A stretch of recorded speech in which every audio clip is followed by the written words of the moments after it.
الحمد لله وحده الصلاة والسلام على من لا نبي بعده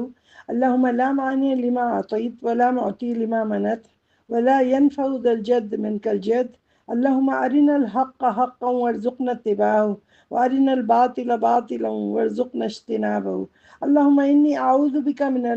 من الأربع: العلم لا ينفع، القلب لا تخشى، النفس لا تشبع، الدعاء لا يسمع، العمل لا يقبل. اللهم إني أسألك علما نافعا وعملا صالحا ورزقا حلالا طيبا. آمين يا رب العالمين. وصلى الله تعالى على خير خلقه محمد وآله وأصحابه وأهل بيته أجمعین. اما بعد، السلام علیکم ورحمۃ اللہ وبرکاتہ. میری عزیز دینی بہنوں اور میری عزیز پیاری بچیوں، انا احبکم فی اللہ. آپ سب کا یہی جواب بھی سنوں گی میں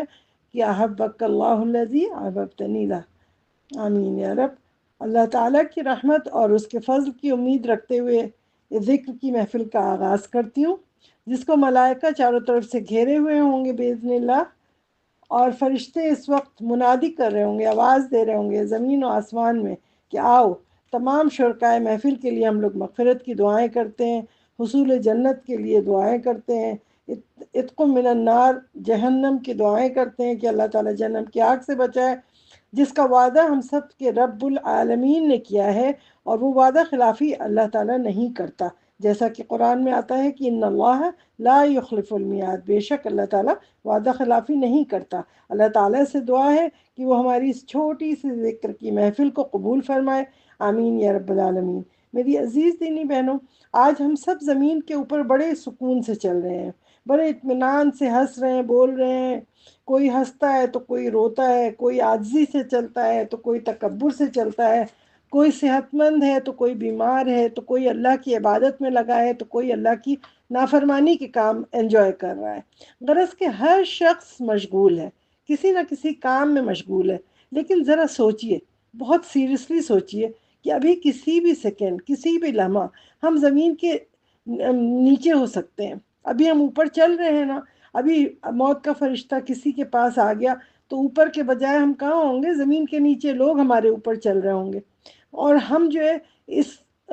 لوگ ہمیں بھلا بھی دیں گے. ابھی دفن کر دیں گے اٹھا کے لے جا کے، پہلے دنوں یاد کریں گے، کچھ دنوں، پھر کہیں گے مہینوں میں کبھی یاد کر لیں گے، پھر کوئی سالوں میں یاد کرے گا، پھر اس کا ذکر ہی بھول جائے گا، بالکل دماغ سے غائب. جس طرح ہم اپنے بڑوں کو بھول گئے، نانی نانا دادی دادا سب کو بیٹھ کے کون یاد کرتا ہے؟ سب بھول گئے نا. اسی طرح ہم بھی بھلا دیے جائیں گے. تو ہم سب یہاں پہ دنیا میں جب تک ہیں، ہمیں اپنی آخرت بنانی ہے.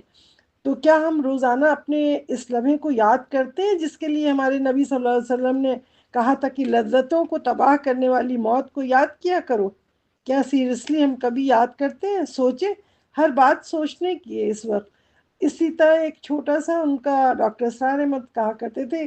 جیسے حضرت عیسیٰ علیہ السلام تھے نا، وہ سرمن کرتے تھے. ان کے سرمن کیا ہوتا تھا کہ پہاڑوں کے اوپر واز کرتے تھے وہ کھڑے ہو کے، جیسے پرانے زمانے میں ہوتا تھا، کیونکہ مائک وغیرہ تو نہیں ہوتے تھے، تو وہ دور تک حضور صلی اللہ علیہ وسلم بھی اوپر پہاڑی کے چڑھ کے کہتے تھے. تو بہت پیاری سی ایک بات انہوں نے عیسیٰ علیہ السلام کی بتائی تھی. انہوں نے کہا تھا کہ عیسیٰ علیہ السلام جو ہے وہ کہا کرتے تھے اپنے لوگوں سے واز میں کہ اے لوگوں، اپنے مال کو اس دنیا میں نہیں جمع کیا کرو. پتہ ہے یہ مال یہاں پہ چور لے لیں گے، ڈاکو لے لیں گے، اور کیڑے مکوڑے کھا جائیں گے، تو مال تو یہاں ختم ہو جائے گا اسی دنیا میں. اپنے مال کو آسمان میں جمع کیا کرو، کیونکہ جہاں نہ چوری ہوگا، نہ ڈاکو آئے گا، نہ کیڑے مکوڑے کھائیں گے. اور میں تم سے سچ کہتا ہوں کہ جہاں جہاں جس کا مال ہوتا ہے نا، اس کا دل وہیں لگا ہوتا ہے. اگر دنیا میں مال جمع کرو گے تو تمہارا دل بھی اسی دنیا میں اٹکا رہے گا، اور اگر تم آسمان پہ جمع کرو گے تو تمہارا دل بھی آسمان میں اللہ کی طرف اٹکا رہے گا. تو جب موت کا فرشتہ آئے گا تو اپنی جان نکالنے کے لیے، تو جب جس کا دل دنیا میں لٹکا ہوگا، یہاں پہ مال ہوگا، تو وہ ہمیشہ اپنے باڈی کے اندر روح اس کی بھاگتی رہے گی، ادھر سے ادھر چھپے گی. وہ کہے گی نہیں جانا نہیں جانا، وہ باہر نہیں نکلنا چاہے گی.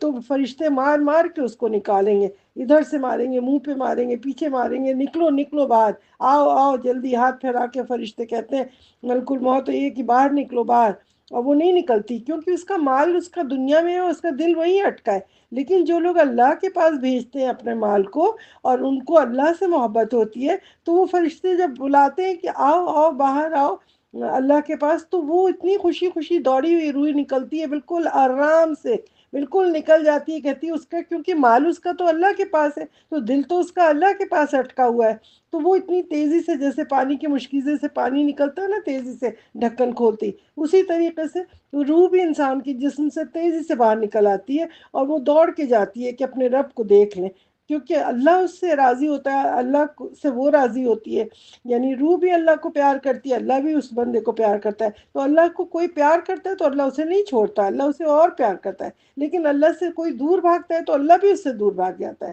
کہتا ہے کہ ٹھیک ہے تم دور دور رہو، نہیں وہ کرنا ہے۔ تو ہم لوگوں کو اللہ تعالیٰ نے ہمارے لیے ہمیں چنا ہوا ہے، یعنی ہم ایک چنی ہوئی امت ہے، ہمارے لیے اللہ نے دین بھی اسلام کو چنا ہے، یعنی آدم علیہ السلام سے لے کے محمد صلی اللہ علیہ وسلم تک ایک ہی دین آیا ہے، دین اسلام، اور اس دین اسلام پہ ہی ہمیں موت آنی ہے، اسی کو ہمیں مطلب عمل کرنا ہے ہر لحاظ سے، اور ہمیں ہماری روح جو ہے نا آسانی سے نکلے گی اسی وقت کہ جب ہم دین اسلام کو اپنا پکڑ لیں گے، اس کے لیے، کیونکہ اللہ تعالیٰ نے کون سا دین چنا ہے، کہتے ہیں ان الدین عند اللہ الاسلام، اللہ کے پاس تو دین ہے صرف اسلام، تو ہمارے لیے دین اسلام کو چنا ہے، تو ہمیں اس دین اسلام کی ایک ایک چیز کو اچھی طرح پڑھ پڑھ کے نا اس کے سارا ہر چیز کو دل سے قبول کرنا ہے، خوشی خوشی سے قبول کرنا ہے، اس کے حلال کو حلال جاننا ہے، اس کے حرام کو حرام جاننا ہے، یہ ہم پر لازم ہے، ہم پر واجب ہے کہ جب جو بھی ہے ہم سب اس پہ عمل کریں، کیونکہ ہم نے تو اقرار کر لیا، ہم تو اقرار باللسان تھا، تصدیق بالقلب اور عمل بالجوارح، یعنی منہ سے بھی کہا، دل سے بھی یقین کیا، اور پھر ہاتھ پاؤں سے کر کے دکھایا، اور پھر قبر میں جب جاتے ہیں پر فرشتہ پوچھتا ہے تو کیا کہتے ہیں، رضیت باللہ ربن و بالاسلام دینا و بمحمد صلی اللہ علیہ وسلم نبیہ، یعنی یہ تینوں، یہ تو ہمارا عقیدے کی ایک وہ ہے نا، ہم راضی ہیں اپنے اللہ کے رب ہونے پہ، اور ہم راضی ہیں اسلام کے دین ہونے پہ، اور محمد صلی اللہ علیہ وسلم کے نبی ہونے پہ ہم راضی ہیں، یہ تینوں چیز ہم قبول دیتے ہیں اس وقت، تو پھر تبھی ہمیں جنت ملتی ہے، تبھی ہم امتحان میں پاس ہوتے ہیں، کیونکہ we are submitting our self to the will of اللہ، یعنی ہم اپنے کو سبمٹ کر رہے ہیں، ہم سرنڈر نہیں کر رہے ہیں مجبوری، وہ ہم کوئی گن کے سامنے یا اپنا بندوق کے سامنے سر نہیں جھکا رہے ہیں، ہم خوشی خوشی اپنے اللہ کے سامنے جھکا رہے ہیں، ہم اس کی رسول کی اتباع بھی کرتے ہیں، اور ہم رسول کی اطاعت بھی کرتے ہیں، اتباع اطاعت کا فرق آپ کو پتہ ہو شاید، کہ اتباع وہ ہوتا ہے کہ جو دیکھ کر عمل کیا جائے، جو نبی صلی اللہ علیہ وسلم نے کام کیا اس کو دیکھ دیکھ کے آپ عمل کر رہے ہیں، تو وہ صحابہ نے کیا اور کر کے دکھایا، تو وہ اتباع کہلاتا ہے، اور اطاعت کیا ہے کہ ہم نے ان کا حکم سنا، ایسا کرو ویسا کرو، جو کہا اس حکم کو مان لیا دل و جان سے، تو وہ اطاعت کہلاتا ہے، تو ہمیں اپنے نبی کی اطاعت بھی کرنی ہے اور اتباع بھی کرنا ہے، اس کے لیے دیکھیں ہم سورہ مائدہ کی آیت نمبر 3 میں دیکھتے ہیں کہ اللہ تعالیٰ کیا فرماتے ہیں ہمارے لیے، اليوم أكملت لكم دينكم وأتممت عليكم نعمتي ورضيت لكم الإسلام دينا۔ آج اللہ تعالیٰ کہتے ہیں کہ آج ہم نے تمہارے لیے تمہارا دین مکمل کر دیا، تمہارے لیے اپنی نعمتیں پوری کر دیں، اور اسلام کو تمہارے لیے دین کے طور پر قبول کر لیا، میں اس سے راضی ہو گیا، اسلام کو دین کے طور پہ تمہارے لیے چن لیا، تو ہمارا ہر عمل کیا ہوگا، اللہ کی کتاب جو ہے قرآن ہے اور حدیث ہے، اس کے مطابق ہمیں اپنا ایک ایک کام، اٹھنا بیٹھنا کھانا پینا عبادت، ہر چیز اسی کے حساب سے کرنا ہے، کیونکہ جب ہم نے ہم اللہ سے راضی ہو گئے، اللہ کے دین سے راضی ہو گئے، اللہ کے نبی سے راضی ہو گئے، تو ہمارا کیا کام ہوگا کہ ہم اتباع بھی کریں گے، ہم اطاعت بھی کریں گے، اور ہر چیز ہماری اسی پہ ہوگی، اور ہم غیب کی جتنی باتیں ہمیں نبی نے بتائی ہیں وہ سب پہ ہم یقین کریں گے، غیب کی باتوں پہ کیا کہ ہم جو سنیں گے تو ہمیں یقین ہوگا کہ ہمارا نبی جھوٹ نہیں بول سکتا، ہمارے نبی کے پاس وحی آئی ہے، اللہ کی طرف سے پورا پیغام آیا ہے، اس کو ہم سنیں گے اور یقین کریں گے، کچھ چیزیں ہمیں نظر آئیں گی تو ہم اس کو دیکھ کے یقین کریں گے. نہیں بھی نظر آئیں گی، نہیں بھی ہماری عقل میں آ رہی، نہیں بھی سمجھ آ رہی ہے، لیکن ہم غیب کی تمام باتوں پہ من و عن بالکل یقین کر لیں گے، اور اس پہ ہمیں یقین کرنا لازم ہے. بہت سی چیزیں ہوتی ہیں نا غیب کی ایسی بتائی ہوئی ہوتی ہیں، تو ہمیں سمجھ نہیں آ رہی، نہیں ہمارا دماغ نہیں سمجھ رہا، یا ہمیں دکھ نہیں رہا ہے، تو ہم اسے نہیں کریں. اس کی ایک چھوٹی سی مثال آپ اس طرح لیں، غیب پہ ایمان کیسے ہوتا ہے. اس طرح کہ جیسے آسمان پہ تارے ہیں، دن کا وقت ہے نا، روشنی ہے، تو آپ کو کوئی تارے نہیں دکھ رہے، کوئی چاند نہیں دکھ رہا، لیکن تارے ستارے ہیں نا. جب اندھیرا ہو گیا، رات ہوئی، تو وہی جو چاند تھا، وہی ستارے تھے، وہ چمکنے لگ گئے، وہ ہمیں نظر آ رہے ہیں. تو یعنی جب نور ہٹ گیا تو اس اندھیرے میں وہ چیز ہمیں دکھ رہی ہے نا. اور گھر کے اندر اگر اندھیرا ہو تو ہمیں کچھ نہیں دکھے گا، لیکن ہم نور جلا دیں گے، روشنی کر دیں گے، تو وہ ساری چیزیں دکھیں گی. تو یہ اللہ کی قدرت آپ دیکھیں کہ غیب کی ایسی ایسی چیزیں کہ جب روشنی سے ایک جگہ، روشنی سے ہر چیز چھپ جاتی ہے، اور ایک جگہ اسی روشنی سے ہر چیز ظاہر ہوتی ہے. تو ہمیں نہیں پتا ہے کہ کس چیز کو کہاں، ہمیں قبر میں کیا ہو رہا ہے نہیں ہو رہا ہے، لیکن ہمارے نبی نے بتا دیا نا، تو ہمیں یقین کرنا ہے. ہمیں دکھے یا نہیں دکھے، ہمیں سمجھ آئے یا نہیں سمجھ آئے، ہمیں اس کو سمجھنا ہے، غیب پہ یقین کرنا ہے. تو قرآن میں ہمیں اللہ تعالیٰ نے غیب کی بہت ساری خبریں دی ہیں. مومنین ہر آیت پر پکا یقین رکھیں گے، پکا ایمان رکھیں گے، تبھی ہم مسلمان ہوں گے. اس میں ہمیں دنیاوی زندگی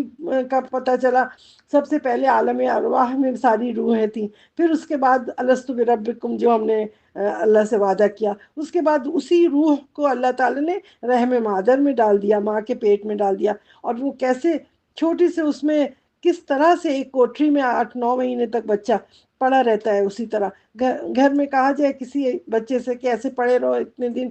2-4 دن بھی، تو کوئی نہیں، وہ تو ہلتا رہے، بہت زیادہ ہلے گا، بے چین ہو جائے گا، سانس نہیں آ رہی، یہ نہیں. وہاں ایک کوٹری میں بتائیں ایک جان کو اللہ تعالیٰ نے کیسے بند کر کے رکھا کہ اتنے مہینے تک یار. تو اسی طریقے سے رکھا. اس کے بعد کیا ہوگا کہ یہی روح جو ہے پھر آ کے انسانی شکل میں آ گئی. تو پھر وہ انسان پوری زندگی پوری ایکشن کرتا رہا. پھر روح نکال لی. پھر رات میں روزانہ اللہ تعالیٰ نے کیا کیا، یہ روزانہ رات میں نکالا، پھر صبح دے دیا. پھر رات میں وہ ساری دعائیں ہم کرتے ہیں نا کہ ہم سو رہے ہیں تو مر رہے ہیں تو کیسے، تو یہ پورا اللہ تعالیٰ اس کا یہ ٹریلر سمجھ لیں. جیسے ایک مووی ہوتی ہے تو اس کا ٹریلر دکھایا جاتا ہے نا، تو جیسے موت آئے گی تو ہم مر کے کہاں جائیں گے، عالم برزخ میں چلے گئے. عالم برزخ میں جائے گا نا انسان، تو اس کی روح نکل جائے گی تو عالم برزخ میں ایک دوسرے عالم میں پہنچ گیا. تو یہ عالم اللہ تعالیٰ روز دکھاتا ہے کہ دیکھو ابھی تم بیٹھے ہو نا، ابھی سو گئے ہو، تمہاری روح نکال لی ہم نے. اب جسم سے تو نکل گئی ہے روح ہماری،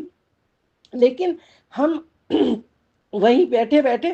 ہم طرح طرح کے خواب دیکھ رہے ہیں، ایسے ڈراؤنے، ایسے عجیب عجیب قسم کی چیزیں ہم دیکھ رہے ہیں. کوئی دوڑا رہا ہے، کوئی مار رہا ہے، کوئی وہ کر رہے ہیں، پیٹ رہے ہیں، سانس پھول رہی ہے، سب ہو رہا ہے. لیکن وہیں بیٹھا ہوا ایک دوسرا شخص ہے، اس کو کچھ نہیں پتا، اسے پتہ ہی نہیں چل رہا ہے کہ ہمیں اندر کیا کیا ہو رہا ہے. تو اسی طرح قبر کے اندر جب انسان ہوگا تو اس کی روح کے ساتھ نہ جانے کتنے کتنے مصیبت آ رہی ہے، کیا کیا عالم برزخ میں اس کے اوپر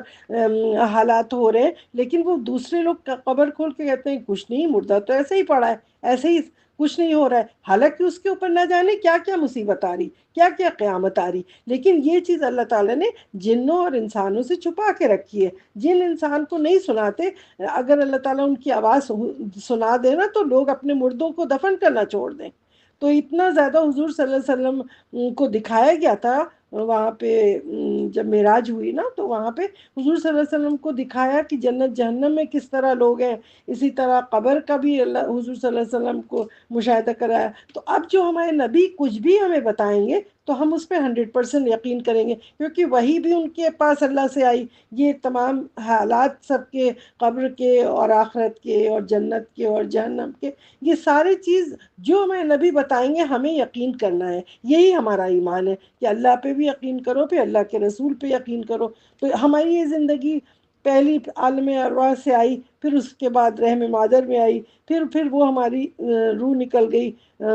پھر دنیاوی زندگی میں آ گئی یہ روح. پھر اس کے بعد روح نکلی تو ہم عالم برزخ میں قبر میں پہنچ گئے. پھر اس کے بعد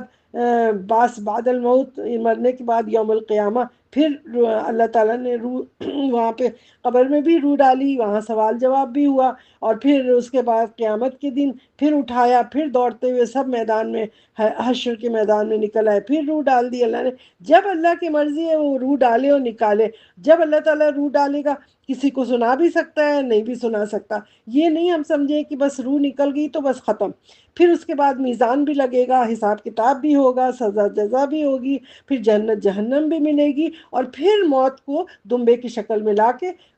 دوزخی اور جنتی دونوں لوگوں کے درمیان موت کو بھی موت دی جائے گی، ذبح کر دیا جائے گا اور کہہ دیا جائے گا کہ اب ابدی زندگی ہے، اب تمہاری جنت کی ہے، جو جنت میں گئے وہ جنت میں رہیں گے، جو جہنم میں گئے وہ جہنم میں رہیں گے، کیونکہ دمبے کو اس وقت موت کے دمبے کو ذبح کر دیا جائے گا اور کہہ دیا جائے گا آج موت کو بھی موت آ گئی، بس ختم۔ اب وہ ابدی ہم لوگ کی زندگی ہوگی، اس کے بعد ہمیشہ کے لیے پھر زندہ رہنا ہے۔ تو ان تمام چیزوں کے لیے دیکھیں اللہ تعالیٰ نے پوری لائف کی جو مووی چل رہی ہے، یہاں سے ہم چلے ہیں اور آخرت میں کب تک اٹھیں گے، اس کے ٹریلر کے لیے روزانہ ہمیں سلاتے ہیں اللہ تعالیٰ، وہ روز ٹریلر دکھاتے ہیں، دیکھو ابھی تم سوئے، کیا پتہ نیند میں ہماری سانس روح لے لی جائے اور پھر ہم نہیں اٹھ پائیں،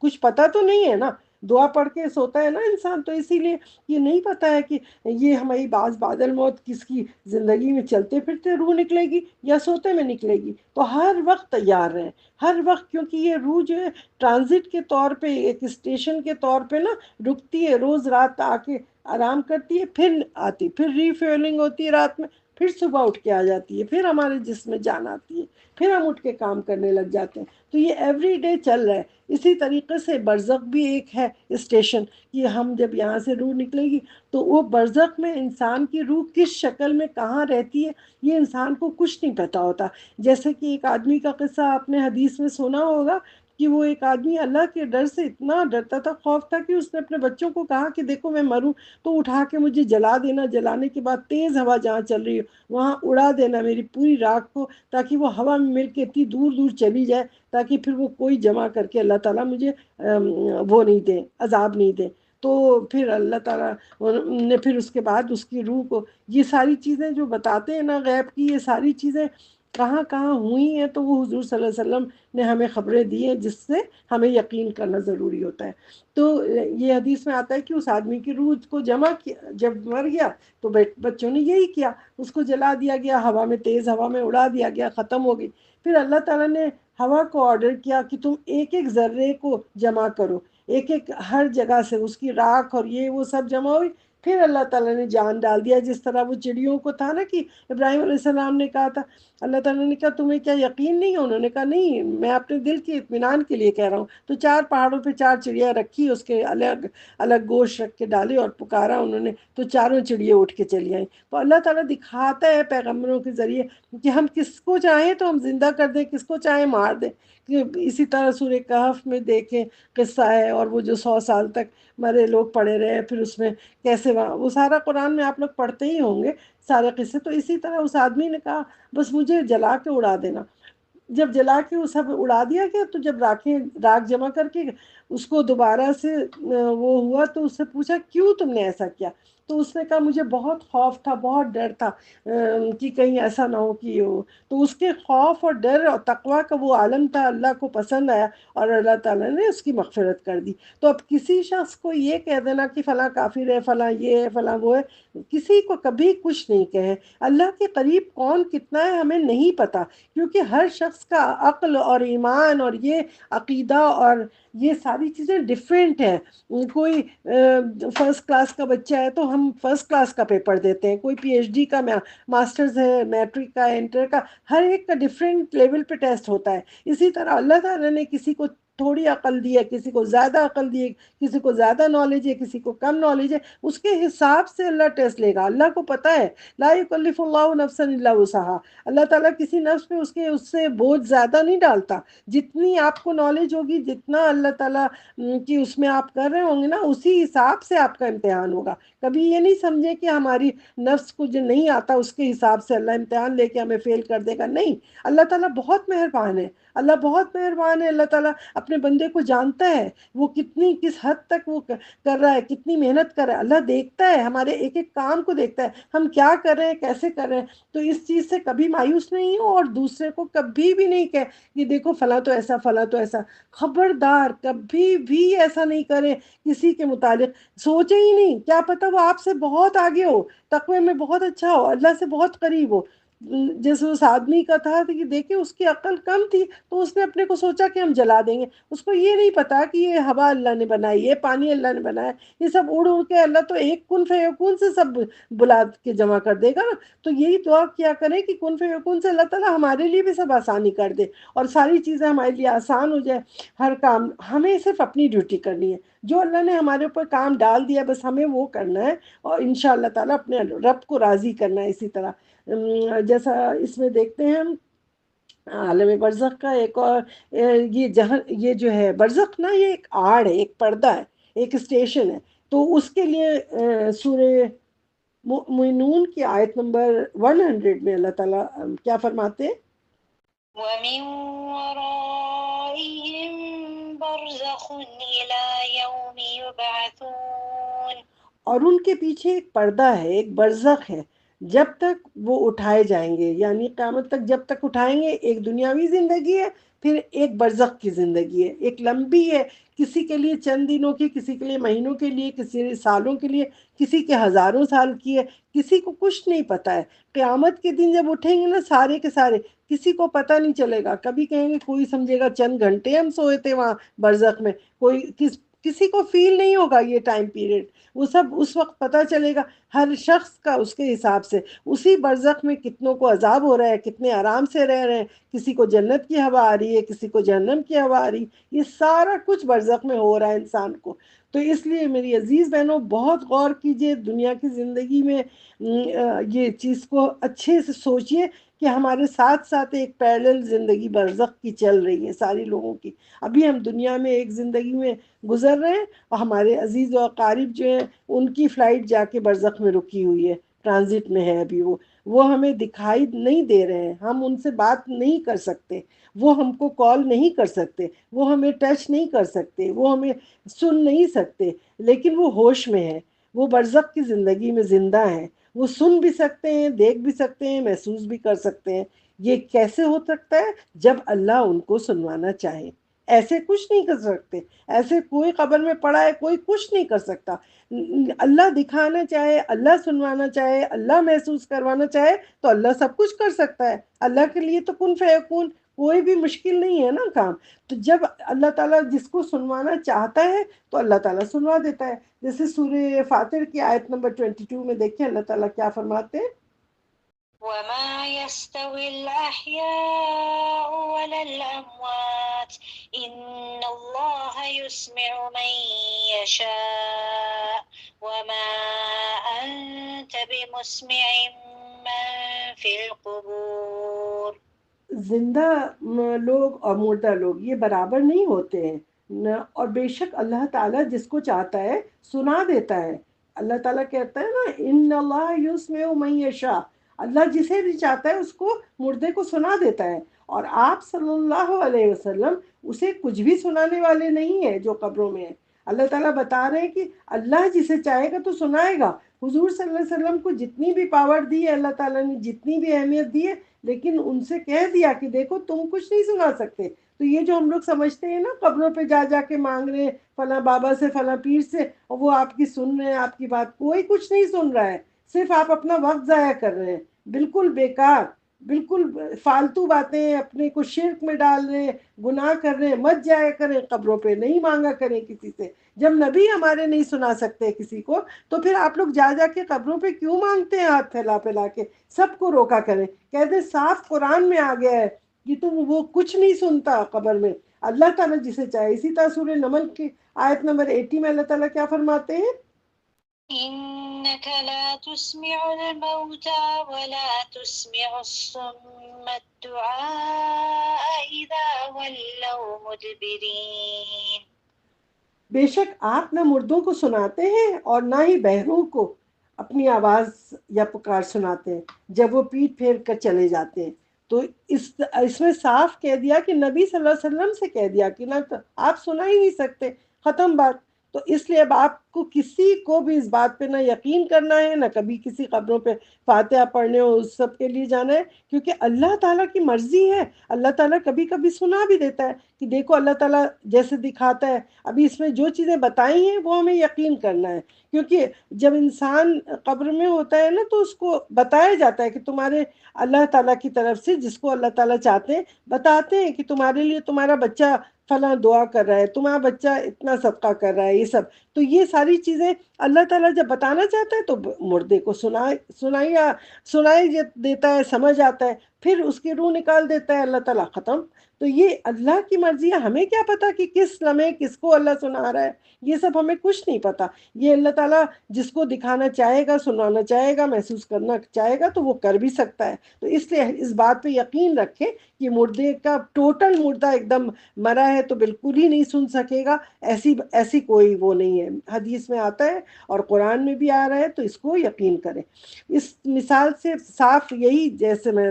دیکھ لیں کہ آپ جب نیند میں ہوتے ہیں تو کتنا ہوتا ہے، ہمیں لگ رہا ہے انسان سو رہا ہے تو اس میں اتنے اچھے برے برے خواب آ رہے ہیں، خطرناک سین آ رہے ہیں، نیند میں سب کچھ ہو رہا ہے، کوئی چیخ رہا ہے، کوئی رو رہا ہے، کوئی قہقہہ لگا رہا ہے، لیکن برابر میں بیٹھے والے آدمی کو تو کچھ نہیں پتہ چل رہا ہے۔ اسی طرح جو نیند میں الموت الصغریٰ کہلائے گی نا یہ نیند، تو یہ ایک چھوٹی سی موت ہے روزانہ جو آتی ہے، اس میں بھی جسم روح سے نکل جاتی ہے اور سو کر اٹھنے کے بعد پھر واپس آتی ہے، تو وہ روح جو ہے نیند میں نہ جانے کیا کچھ کرتی رہتی ہے۔ اسی طرح قبر میں وہ روح کے اوپر نہ جانے کیا کیا عذاب ہوتا رہتا ہے، کیا کیا خوشیاں دی جاتی ہیں اللہ تعالیٰ کی طرف سے، لیکن وہ ہمیں بتا نہیں سکتا ہے کچھ بھی۔ تو اسی طرح خواب میں بھی ہم بہت ساری تکلیفیں اور آرام محسوس کرتے رہتے ہیں، اور اسی طرح مردہ بھی قیامت تک قبر میں عالم برزخ میں اپنے اپنے اعمال کے حساب سے قیامت آنے تک وہ تکلیف اور عذاب اور خوشیاں اور آرام سب کچھ محسوس کرتا رہے گا۔ اور قبر کی عذاب سے اسی لیے کہتے ہیں نا، معافی مانگتے ہیں، حضرت عثمان رضی اللہ عنہ کا تھا کہ وہ اتنا روتے تھے، اتنا روتے تھے، لوگ کہتے تھے آپ کسی بات پہ اتنا نہیں روتے جتنا آپ قبر پہ روتے ہیں۔ تو انہوں نے کہا قبر پہلی منزل ہے نا آخرت کی، کیونکہ آخرت میں تو حساب کتاب بعد میں ہوگا، لیکن جیسے ہی ہم قبر میں جائیں گے اور اس کی زمین دبوچے گی ہمیں، تو اس وقت کی اس میں اگر ہم منکر نکیر کے امتحان میں نہیں پاس ہوئے اور قبر نے ہمیں دبوچا تو کیا ہوگا؟ آپ سوچیں کہ وہ خلفائے راشدین اور یہ اتنے بڑے بڑے لوگ جو نیکیاں کرتے تھے وہ رویا کرتے تھے۔ آج ہم لوگ کتنے نڈر ہیں، کتنے بے خوف ہیں کہ نہ ہمیں قبر کے عذاب کا خیال آتا ہے، دنیا میں ہم مشغول، بالکل ہمیں کچھ خیال ہی نہیں آ رہا ہے کہ کیا ہوگا۔ تو جو شخص دل کی گہرائی سے ایمان لاتا ہے اور صرف وہ منکر نکیر کے سوال کے جواب وہی شخص دے پائے گا۔ اگر ہم دل سے یقین نہیں کریں گے نا اپنے دین پہ، تو پھر ہم لوگ لاکھ کلمہ پڑھتے رہے، تسبیحوں پہ بھر بھر کے پڑھتے رہے، لیکن ہمارا یقین کامل ہوگا اگر، تبھی ہم دیکھ پائیں گے، جواب دیں گے۔ اور جب صحیح جواب دیں گے تو کیا ہوگا؟ جنت کی کھڑکی کھل جائے گی، جنت کی کھڑکی کھل جائے گی، اور اس کے اندر پھر آپ کو بہت اچھا لگے گا۔ قبر کے اندر آپ ایسا نظارہ کرتے رہیں گے، دیکھتے رہیں گے، جیسے پچھلے اس میں درس میں نے بتایا تھا نا، کیسے اللہ تعالیٰ کے پاس سے آتا ہے تو اللہ تعالیٰ کہتے ہیں اس قبر میں اس کے جنت کا بچھونا بچھا دو، دلہن کی طرح اس کو سلا دو۔ اور قبر جو ہے دباتی سب کو ہے، دبوچتی سب کو ہے، لیکن نیک لوگوں کو اس طرح دبوچتی ہے کہ جس طرح ماں اپنے بچے کو پیار سے نہیں دبوچتی ہے، تو اس طرح پیار سے جب قبر دبوچتی ہے عالم برزخ میں، تو انسان کو نیند آ جاتی ہے، سکون سے وہ سو جاتا ہے۔ اور لیکن جو وہ ہوتے ہیں، کیا کہتے ہیں، جو جہنمی لوگ، جو گنہگار لوگ ہوتے ہیں، منافق ہوتے ہیں، اور یہ لوگ، ان کی قبر میں جب زور سے دباتی ہے قبر، تو اس کی پسلی ایک سائڈ کی دوسرے سائڈ میں ہو کے اتنی شدید تکلیف ہوتی ہے، تو بہت زیادہ وہ ہوتا ہے۔ قبر کا عذاب بہت ہی خطرناک ہے۔ سورہ سجدہ کی آیت نمبر 21 میں بھی اللہ تعالیٰ نے اس میں کہا ہے وَلَنُذِيقَنَّهُم مِّنَ الْعَذَابِ الْأَدْنَىٰ دُونَ الْعَذَابِ الْأَكْبَرِ لَعَلَّهُمْ يَرْجِعُونَ، کہ یعنی یہ ہم ان کو ضرور چکھائیں گے، من العذاب الادنا، چھوٹا عذاب، دون العذاب الاکبر، جو آخرت میں جو حساب ہونے کے بعد بڑا عذاب ملے گا نا، اس کا ایک حصہ ہم قبر میں یہاں ضرور چکھا دیں گے انسان کو۔ اور پھر دنیا میں بھی چکھائیں گے. یہی نہیں ہے کہ قبر میں تو بعد، لیکن سب سے پہلے دنیا میں اللہ تعالیٰ دنیا میں چھوٹے چھوٹے عذاب اور چھوٹی چھوٹی مشکلات ڈالتا ہے تاکہ لعلہم یرجعون، تاکہ وہ پلٹ آئے. بار بار جب بھی ہمارے پر کوئی مشکل آئے تو سمجھے کہیں ایسا تو نہیں ہمارا امتحان ہو رہا ہے، تو پھر ہمیشہ پلٹ جائے. اسی طرح سورہ انعام کی آیت نمبر 93 میں بھی اللہ تعالیٰ وَلَوْ تَرَىٰ إِذِ الظَّالِمُونَ آتا ہے کہ کاش آپ دیکھتے اس وقت کہ جب ظالم لوگ موت کی سختیوں میں ہوں گے اور فرشتے ہاتھ پھیلا کے انہیں کھینچنے کے لیے کہہ رہے ہوں گے نکلو نکلو اپنی جانیں نکالو باہر، آج تمہیں ذلت کا عذاب دیا جائے گا اور اس کے بدلے جو جو تم نے گناہ کیا ہے، ناحق باتیں دنیا میں کرتے تھے تو اور تکبر کرتے تھے دنیا میں، تو اب نکلو باہر. تو اس وقت پوری باڈی کے اندر بھاگتی رہے گی، روح ادھر سے ادھر جائے گی ادھر سے ادھر کہ وہ ہمیں چھین نہ لے. تو پھر اس کے منہ پہ مارا جائے گا، ہاتھ پہ، پیٹھ پہ مار مار کے ان سے کہا جائے گا سول سے کہ باہر نکلو. تو یہ جو سول ہوتی ہے نا، اس کا فزیکل کنیکشن نہیں ہوتا ہم سے، لیکن اسپریچول کنیکشن آپس میں سولز کا ایک دوسرے سے ہوتا ہے. ویسے فزیکل ایک دوسرے کو نہیں شیک ہینڈ نہیں کرتی قبروں میں جا کے، لیکن وہ جو اسپریچول آپس میں ان کا کنیکشن ہوتا ہے. کیونکہ جب ایک روح ہوتی ہے عالم برزخ میں نا، وہ انتظار کرتی رہتی ہے جب دوسری روحیں آتی ہیں تو وہ ان سے پوچھتی ہے کہ فلاں کا کیا حال ہے، فلاں کا کیا حال ہے. تو وہ کہتے ہیں اچھا وہ نہیں آئی آپ کے پاس، وہ تو بہت پہلے مر گئے تھے، وہ تو یہاں سے جا چکے ہیں. تو پھر ان کو پھر بہت افسوس ہوتا ہے کہ وہ روح ہمارے پاس تو نہیں آئی، اس کا مطلب علیین میں نہیں آئی ہے، تو اس کا مطلب وہ ضرور سجین میں گئی ہوگی. تو پھر بہت وہ افسوس کرتی ہے روح. تو یہ روحیں آپس میں ایک دوسرے سے ملتی ہیں، ملاقات کرتی ہیں، ایک دوسرے کی خیریت پوچھتی ہیں، لیکن وہ اسپریچول کنیکشن کیسا ہوتا ہے ہم نہیں جانتے. بس ہم نے سنا جو ہمیں اس کو بلیو کرنا ہے، جو بتا دیا ہمارے نبی نے ہمیں اسے ماننا ہے. کہ وہ ہاتھ ویسے فزیکلی کوئی ٹچ نہیں کرتا ایک دوسرے کے، لیکن عالم ارواح کے اندر وہ روحیں ایک دوسرے کا انتظار بھی کرتی ہیں اپنے عزیز و اقارب کا. اور پھر اللہ تعالیٰ کی طرف سے ان کو جب کوئی صدقہ خیرات کرتا ہے، دعا کرتا ہے، کچھ کرتا ہے، یہ تو روحوں کے پاس خبر دی جاتی ہے اللہ کی طرف سے. وہ بہت خوش ہوتی ہیں، کہتی ہیں کہ اللہ کی توفیق سے ان کے بچے، ان کے دوست احباب، عزیز اقارب ان کے لیے دعا کر رہے ہیں، تو دعا کا تحفہ بھیجتے ہیں تو ان سے ان کے درجات بلند کیے جاتے ہیں. تو لیکن اس کے برعکس جہنمی لوگوں کو کچھ نہیں ملتا. جہنمی جو لوگ ہوتے ہیں نا، کفار، مشرکین، منافقین، کذاب ہے، تو ان لوگوں کو کسی کے دعا صدقہ خیرات کا کچھ اجر نہیں ملتا قبر میں. صرف یہ مومنین کے حق میں ہے کہ ان کو ملتا ہے. تو دین حق کو جو لوگ جھٹلاتے تھے دنیا میں، تو اللہ تعالیٰ بھی ان کو کچھ نہیں دیتا. تو اللہ کی عبادت میں جو لوگ مخلص نہیں ہوں گے انہیں کچھ بھی نہیں ملنا. تو اس لیے ہمیں اپنا ایمان، عقیدہ سب اچھا کرنا ہے کہ ہم اللہ کی رحمت سے محروم نہ ہونے پائیں. کہ ہم اللہ کو بلا دیں گے تو اللہ بھی ہمیں بلا دے گا، سوائے پچھتاوے کے ہمیں کچھ نہیں ملنا قبر میں. تو اس لیے ہمیں یہی کوشش کرنی ہے کہ ہم ہر وہ چیز کام کریں، ہر وہ کام کریں کہ جس سے ہمیں آخرت میں، قبر میں، ہر جگہ ہمیں فائدہ ہو. اور ہمارے یہ بچوں کو نیک تربیت کریں تاکہ یہ بچے دعائیں کریں اور وہ ہماری تک پہنچتی رہے، ملتی رہے مرنے کے بعد بھی. کاش مجھے بھی روح چاہے گی جو ایسے وہاں پہ تنگ ہو جاتے آئے گی نا قبر میں، جب انہیں ڈانٹ پڑے گی اور یہ سب ہوگا، ان کی روح نکالنے کو کہا جائے گا، تو وہ تو ہمیشہ یہی کہے گی اللہ سے، یا اللہ کوئی ہمیں مہلت دے دے کہ میں ایک دفعہ دنیا میں واپس جاؤں اور جا کے کچھ نہ کچھ اپنے پیسوں سے کچھ کر لوں. تمنا کرے گی، حسرت کرے گی، کاش یا اللہ ہم کسی طرح نکل جائیں یہاں سے، لیکن نہیں لوٹے گی. اب وہ لوٹ ہی نہیں سکتی. سورہ مومنون کی آیت نمبر دیکھیں 9900 میں اللہ تعالیٰ کیا فرماتے ہیں؟ حتى إذا جاء أحدهم الموت قال رب ارجعون لعلي أعمل صالحا فيما تركت كلا إنها كلمة هو قائلها ومن ورائهم برزخ إلى يوم يبعثون.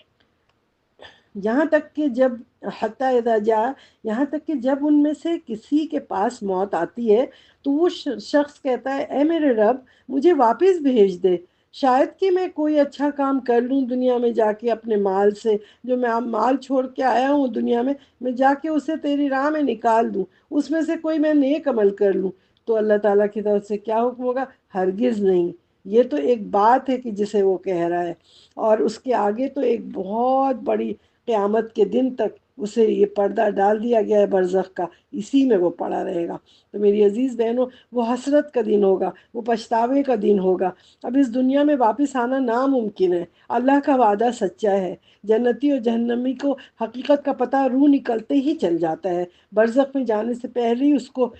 اسی وقت، موت کے وقت ہی پتہ چل جاتا ہے، جب اس کی روح نکالی جاتی ہے، جب منکر نکیر آتے ہیں اور پھر اسی وقت جب کھینچتے ہیں، اسی وقت اسے پتہ چل جاتا ہے کہ آیا کہ ہم جنت میں جا رہے ہیں یا جہنم میں، آیا کہ ہمیں برزخ میں آرام ملنا ہے یا وہ، اسے حقیقت فوراً سمجھ میں آ جاتی ہے۔ تو سارے انسانوں کو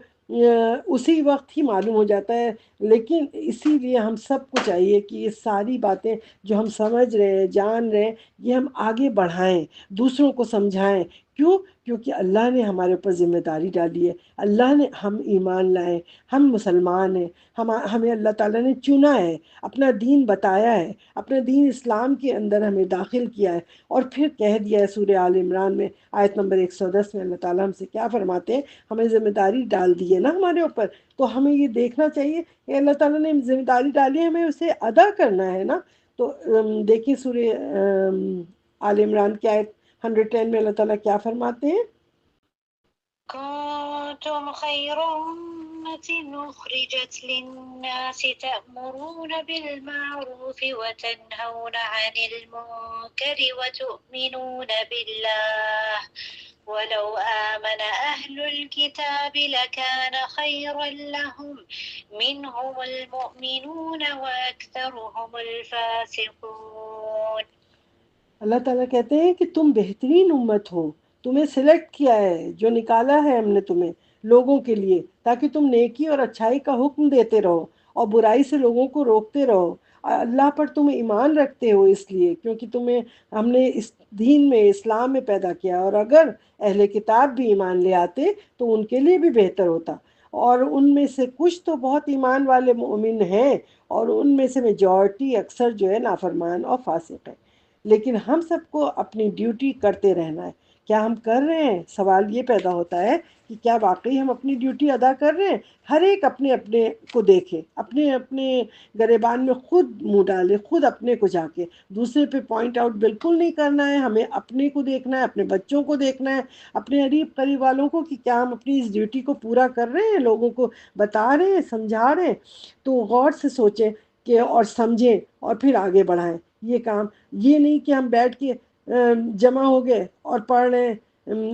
یاسین شریف اور یہ قرآن خوانی اور یہ سب ساری بدعتیں کرتے جا رہے ہیں، اتنی محنت کر رہے ہیں، مل کچھ بھی نہیں رہا ہے۔ تو یہ ساری بدعتوں کو ہر طرف ہمیں چھوڑنا ہے۔ سورہ یاسین میں دیکھیں اللہ تعالیٰ کیا فرماتے ہیں، 51 اور 54 آیت تک یہاں پہ کیا فرما رہے ہیں؟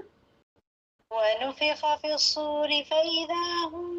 من الأجداث إلى ربهم ينسلون قالوا يا ويلنا من بعثنا من مرقدنا هذا ما وعد الرحمن وصدق المرسلون إن كانت إلا صيحة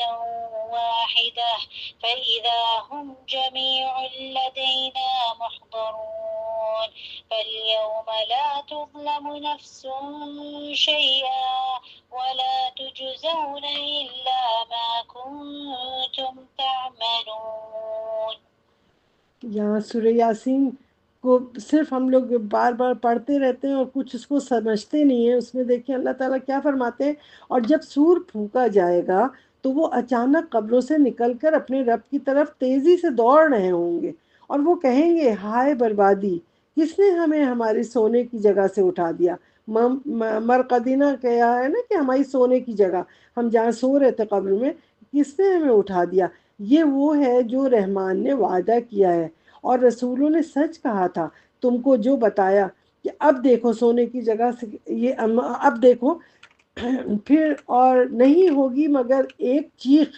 جو اچانک وہ سب ہمارے سامنے حاضر ہو جائیں گے۔ اللہ تعالیٰ کہتا ہے ایک چیخ آئے گی، یعنی سور پھونکا جائے گا تو ایک زور کی چیخ ہوگی، چنگاڑ، اس کے بعد سے سارے قبروں سے نکلیں گے اور دوڑتے ہوئے وہاں پہ محشر میں نکل جائیں گے، بھاگیں گے، اللہ کے آگے حاضر ہو جائیں گے۔ بس آج کسی جان پر کچھ بھی ظلم نہیں کیا جائے گا، ہر شخص جو اس نے جو کچھ کیا تھا دنیا میں صرف اسی کا بدلہ دیا جائے گا، اس کے سوا اور کچھ نہیں ملے گا۔ کوئی یہ نہیں سمجھے کہ اس نے کچھ کیا نہیں تھا اور اللہ تعالیٰ اس پہ ظلم کرے گا، نہیں، اس دن اللہ تعالیٰ کہہ رہا ہے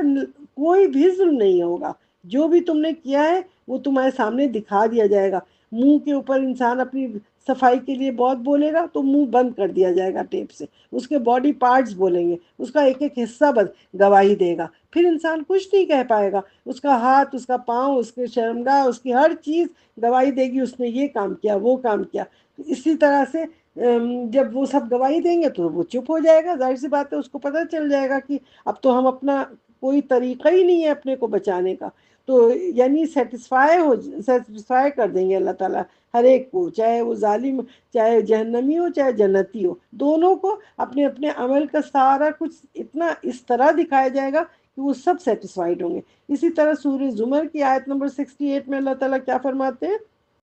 وَنُفِخَ فِي الصُّورِ فَصَعِقَ مَن فِي السَّمَاوَاتِ وَمَن فِي الْأَرْضِ إِلَّا مَن شَاءَ اللَّهُ ثُمَّ نُفِخَ فِيهِ أُخْرَىٰ فَإِذَا هُمْ قِيَامٌ يَنظُرُونَ۔ اور جب سور میں پھونک ماری جائے گی تو جو لوگ آسمانوں میں ہیں اور جو لوگ زمینوں میں ہوں گے مر کر ایک دم ایک ساتھ گر پڑیں گے، مگر جیسے ہی اللہ تعالیٰ چاہے گا، جس کو چاہے گا اللہ تعالیٰ گرا دے گا، جس کو چاہے گا اٹھا دے گا۔ اسرافیل نہیں مریں گے اور ساری دنیا مر جائے گی، ایک اسرافیل بچیں گے سور پھونکنے والے، پھر وہ دوسرا سور پھونکا جائے گا۔ جب دوسری دفعہ اسرافیل سور پھونکیں گے تو پھر وہ جتنے لوگ زمین پہ گرے پڑے ہوئے تھے نا، جتنے جب سے دنیا بنی ہے اس وقت سے لے کے اس دن تک، جس دن تک قیامت آئے گی، وہ سارے کے سارے اکٹھا کھڑے ہو جائیں گے، سب کو دوبارہ سیکنڈ سور پہ سب اٹھ کے کھڑے ہو جائیں گے۔ کچھ لوگ کہتے ہیں، حدیث میں آتا ہے کہ 3 دفعہ سور پھونکا جائے گا، پہلے میں ایک خوف، ہلچل ایک ایسی مچے گی جس سے لوگ ڈر جائیں گے، دوسرے میں سب کو موت آ جائے گی، تیسرے میں سب زندہ کر دیے جائیں گے۔ لیکن جو صحیح حدیث ہے اس میں یہی ہے کہ نفختین ہے، 2 ٹائم ہے، 2 دفعہ سور پھونکا جائے گا، کہ قرآن میں بھی یہی آتا ہے کہ نفخ فی الصور، اس میں کہا ہے کہ 2 دفعہ۔ تو یہ ہے کہ قیامت میں اس طریقے سے اب اٹھا لیے گئے۔ اب اس کے آگے اور بھی بہت ہوگا انشاءاللہ تعالیٰ، اگر آپ لوگ چاہیں گے تو پھر یوم القیامہ، جنت جہنم کا ذکر کروں گی انشاءاللہ بعد میں، بعد الموت کے، کیونکہ یہ بہت لمبا ٹاپک ہے، اس کو الحمدللہ بس یہاں ختم کرتے ہیں۔ اقول قولی ھذا واستغفر اللہ لی ولکم ولجمیع المسلمین والمسلمات والمؤمنین والمؤمنات والاحیاء والاموات، آمین یا رب العالمین۔ سبحانک اللہم وبحمدک ونشہد ان لا الہ الا اللہ ونشہد ان محمد رسول اللہ، وآخر دعوانا ان الحمدللہ رب العالمین، وصلی اللہ تعالی علی خیر خلقہ محمد وآلہ وصحبہ وأہل بیتہ اجمعین، آمین۔